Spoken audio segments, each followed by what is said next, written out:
მოგიყვებით ერთი ქალიცა, ერთი ცნობილი ქალიცა, რომელიც ძალიან მშვიდად მიუყვება ამ ცხოვრებას და ჟამთა სვლას. ყველაზე მეტად მიყვარს ეს ქალი, რომელზეც ახლა უნდა ისაუბრო. მიუხედავად იმისა, არაფერს არ ცდის, ხო, მის გარეგნობაში. მოკლედ, ჯულია რობერტსი გახლავთ 58 წლის და ის ასაკის მატებასა და საკუთარი ცხოვრების სტილის შესახებ ძალიან ბევრს საუბრობს ხოლმე. მისი ფრაზები, როგორც წესი, ბევრ ქალს მოტივაციასაც აძლევს, მსახიობი უპირატესობას, ბუნებრივ დაბერებას ანიჭებს და ასაკობრივი ცვლილებების ჩვენებას არ ერიდება და ამ ბოლო დროს სწორედ ამ ნიშნით გახდა ის ძალიან აქტუალური. ხო, რა უცნაური არა და ყველა თავის მოვლაზე საუბრობს და ის პირიქით არ საუბრობს და ამით გახდა უფრო ალბათ ჩარევას გულისხმობ. ხოჩინა და არა გარეგან მოვლას. ხო, ახლა საცხს რო ისვამს, ალბათ ეს რუტინა.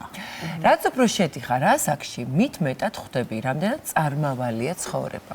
ვფიქრობ, ეს კარგი მოტივაცია, რომ ყოველ დილით სიხარულით ადგე. აჰა, რეცეპტი.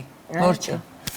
კითხვა ესე თუ რა არის სილამაზის საიდუმლო, ჯულია რობერტსი ასე პასუხობს, სინამდვილეში სილამაზის საიდუმლო ძალიან მარტივია. ბედნიერება, სინაგანი სიმშვიდე და სიყვარული იმ მამაკაცის, რომელიც შენთვის აირჩიე. შეყვარებული და ბედნიერი ქალი ყოველთვის ყველაზე ლამაზია და ზედმეტი ხრიკების საჭირო აღარ არისო. კეთილი, კარგია, ეს ბედნიერება, შინაგანი სიმშვიდე შესანიშნავია, თუ მოდის და მოგეპოვება, ძალიან კარგია და თუ არა და უნდა მოიპოვო. მამაკაცის სიყვარულს რაც შეეხება, ხო, რაღაცა იქიდანაც ისეთი იმპულსი უნდა წამოვიდეს, რომ შენ აქედან გაუშვა კიდე უფრო მეტი სილამაზის სახელით. რეცეპტები, რასაც ვისმენთ ხოლმე, აი ამის გათვალისწინება ცხოვრებაში არავის მაგალითზე არ ხდება. ეს შენ ყველასთან ინდივიდუალურად მოდის. თავად ვიმუშავებთ ამა თუ იმ. და რაღაც ერთ დღეს დგება ის, როდესაც ხვდები, რომ ეს ასე არის, ან არ არის. ან არ არის, მართალია.